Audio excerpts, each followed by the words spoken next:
जैसे कि हम लोग वेक्टर के क्वेश्चन कर रहे हैं, तो उसमें एक क्वेश्चन ये और है जो कि 2025 में आया था। तो इसमें क्या है, जैसे आपको बोला है कि ए बी सी ये तीनों वेक्टर का सम जो है वो 0 है। Magnitude of vector A is equal to 3, vector B का मैग्नीट्यूड 5 एंड सी का जो है 7 है। आपसे बोला गया है angle between A and B. आपसे कुछ भी पूछा जा सकता है कि ए एंड बी के बीच में एंगल बता दो, या फिर बी एंड सी के बीच में, या ए और सी के बीच में, जिसके भी बीच में आप पूछेंगे कि क्या एंगल निकालना है आपको। तो आपको करना क्या है, जैसे मान लो आपको यहाँ पर मेंशन है कि a plus B plus C is equal to 0। तो जिसके बीच में भी एंगल निकालना होगा उसको आपको एक साइड रखना होगा। जैसे ए और बी के बीच में निकालना है तो आपको ए और बी को इधर ही रखना है और सी को आपको दूसरी साइड लेकर के जाना है। अब यहाँ पे हमारे पास एक प्रॉपर्टी होती है, property of the magnitude of a vector. ये प्रॉपर्टी क्या होती है कि अगर कोई ऐसा वेक्टर जिसका सम जो है वो 0 आ रहा हो, तो उसमें लिखा जा सकता है कि वेक्टर a प्लस बी के मैग्नीट्यूड का square is equal to magnitude of vector C का स्क्वायर।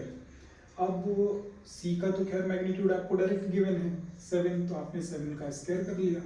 और यहाँ पर लिखा जा सकता है a plus B dot a plus B.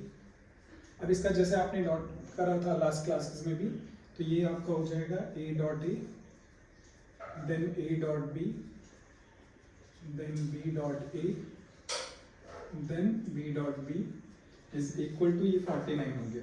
ये आपके पास हो गया मॉड ऑफ ए का स्क्वायर, दोनों सेम होते हैं, इसको twice of A dot B, इसको लिख सकते हैं आप मॉड ऑफ बी का square is equal to 49। Mod of A आपका 3 है तो 3 का स्क्वायर, इसको लिख सकते हो twice mod of A mod of B cos of theta. Mod of B जो है वो आपका 5 है, आप 5 का स्क्वायर लिख सकते हो। तो यहाँ से ये हो गया आपके पास 9, 2 मॉड ऑफ ए आपका 3 है, मॉड ऑफ बी आपका 5 है, cos of theta plus 25 is equal to 49। तो अगर मैं 3 5 से 15, 2 से 30 कॉस थीटा इधर लिख लेता हूँ तो क्या 49, ये दोनों को सम करके आप उधर ले जाओ तो ये बनेगा आपका 34। ये आ गया 15, ये डिवाइड में आ गया आपका 30 कॉस ऑफ थीटा, ये 1/2 आया। और 1/2 जो है वो कॉस में होता है π/3 की वैल्यू, तो थीटा की वैल्यू आपके पास π/3 या 60 डिग्री आपका ये आंसर हो गया।